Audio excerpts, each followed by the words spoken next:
տեղյակ եք, որ Հայաստանում Ամերիկայի Միացյալ Նահանգների դեսպան Ռիչարդ Միլզը խոսել է Հայաստանում կոռուպցիայի մասին եւ ակնարկել, որ դրան կարող են վտանգել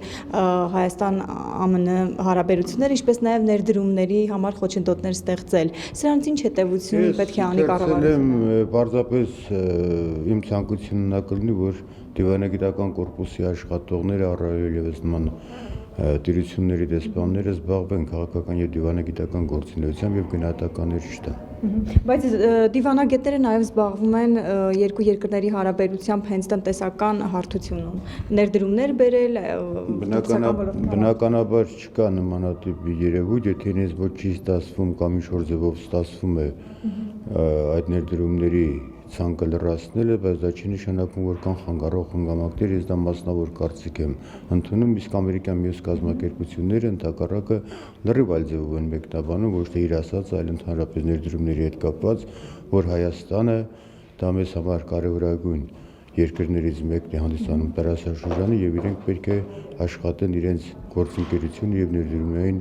այդ գործընթացը պետք է շարունակեն։ Կարծես թե հակասական բաներ եմ տեսնում ես ներդրողների եւ Չէ՞ կարծում, որ դեսպանը հենց Ամերիկայի դիրքորոշումն է հայտնել կամ ոչ, դա պաշտոնական հայտարարություն չի եղել, եթե կլինի պաշտոնական հայտարարություն, պատասխանը կլինի պաշտոնական, դա սիրողական մակարդակի է եղել։ Ուզում եք ասել, Ամերիկայի դեսպանի հայտարարությունից կառավարությունը իշխանությունները հետևություն չպետք է անեն։ Ընդհանրապես ցանկացած հայտարարություն դա կլինի դեսպան, թե շարքային քաղաքացի, պետք է ինչ-որ մտորումներ անել եւ հետեւություններ անել, բայց դրան շատ լուրջ վերաբերվել եւ դրան պաշտոնական պատասխան տալ չեմ կարծում, որ այդնորությամբ կրկնում դա իր անձնական կարծիքն է եւ չեմ կարծում, որ այսքան կարճ ժամանակում նա այդքան շատ խորացել եւ հետեւություններ կարող է անել։ Նաեւ նշվել է անբարեխիղճ մրցակցության մասին բիզնեսմենների ոլորտում, որ կարող են ամերիկացին պետք է իմանա, որ այստեղ հավասար պայմաններ են, որ շատ եք ֆիքսվել ամերիկացի, ես այլ երկրների օրինակներ բերեմ, ես ասում եմ դա ընդունեք որպես անհատական կարծիք եւ ես պարտավոր չեմ որպեսզի պաշտոնական պատասխան տամ դրան։ Պարոն Բաղդասարյան, ձեր կարծիքով Հայաստանի կառավարությունը, իշխանությունները որքանով կամք ունեն կոռուպցիայի դեմ պայքարելու։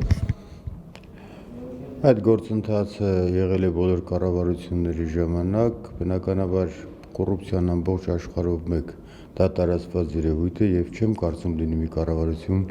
որը երկրում, որը որ նման ծրագիր չունենա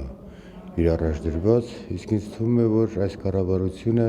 բավականին լուրջ գործընթացներ է իրականացնում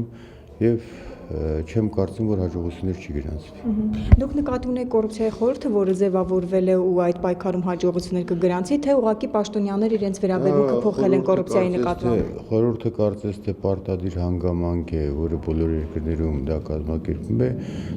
պարզապես գործունեությունը եւ ծրագիրը, որը իրականացնում է այսօրվա կառավարությունը, ինձ թվում է, որ դա բավականին նպաստավոր պայմաններ